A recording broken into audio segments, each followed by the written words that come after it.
Some recordings should never be listened to alone.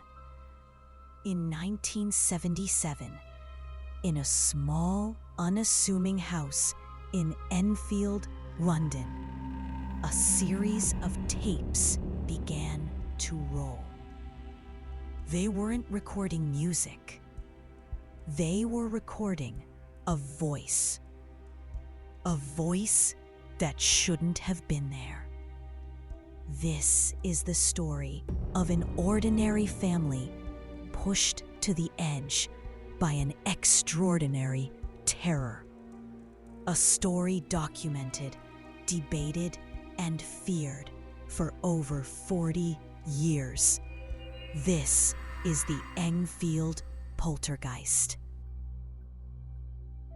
It began, as these stories often do, with something small. In August 1977, Peggy Hodgson, a single mother, was putting her children to bed. Her two daughters, Janet, 11, and Margaret, 13, were in their shared room when they complained of a strange shuffling sound. Peggy dismissed it as settling noises, but then came the knocking. A slow, deliberate knock from inside the walls. The knocking was just the beginning. The activity escalated with terrifying speed. The family watched in horror as a heavy chest of drawers slid across the floor on its own, blocking the bedroom door. Peggy, terrified but desperate to protect her children, tried to push it back. She described an unseen, cold force pushing against her. This was no longer just strange noises. Something was in their house. The terrified family fled to a neighbor's house and called the police. An officer arrived, and while initially skeptical, she herself witnessed a chair slide across the floor. The case soon attracted the attention of the Society for Psychical Research, and two of its members, Maurice Gross and Guy Lyon Playfair, became the lead investigators. They arrived at 284 Green Street, armed with tape recorders and cameras, determined to document everything. For months, the house was a storm of paranormal activity. Marbles and Lego bricks flying through the air, fires spontaneously starting and extinguishing. But the most terrifying evidence was auditory.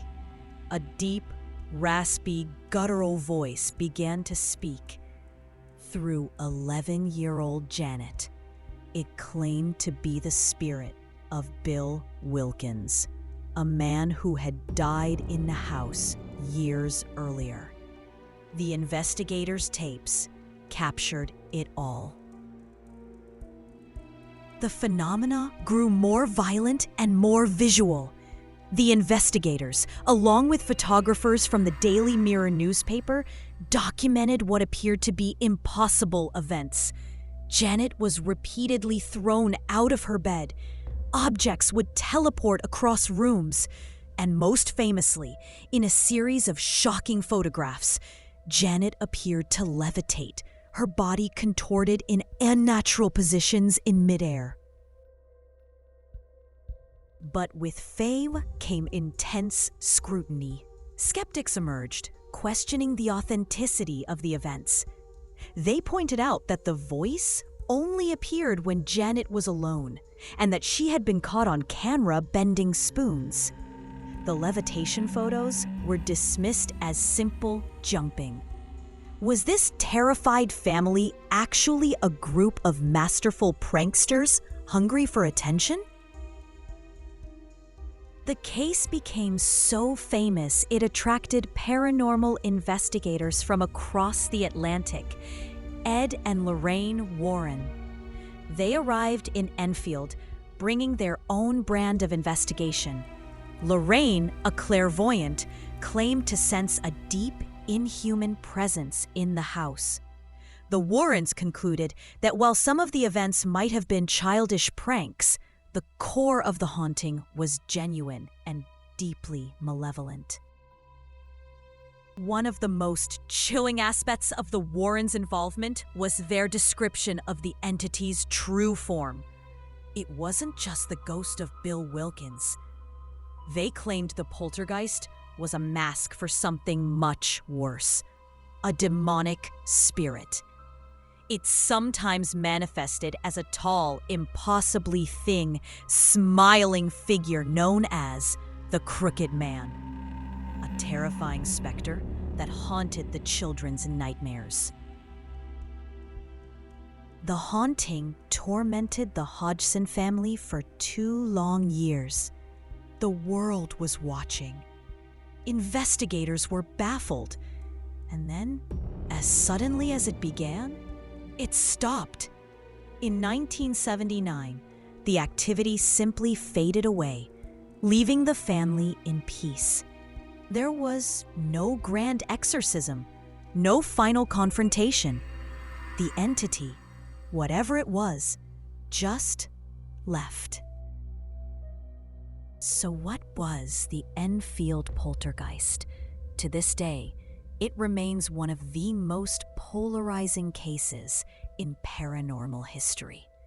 Believers point to over 30 witnesses, including police officers and journalists, and the chilling audio tapes. Skeptics point to the children's confessions of faking some events. Perhaps the truth is somewhere in the middle. A cry for help from a troubled family, magnified by a genuine, inexplicable presence. The house on Green Street keeps its secrets. The voices on the tapes have long since gone silent. The family grew up and moved away. But the questions remain, echoing from that small London house. A childish prank that got out of hand? Or proof at some times when you listen closely in the dark, something answers back? If this story gave you chills, don't forget to like this video, subscribe to Dark Facts, and hit the bell icon so you never miss another true horror story.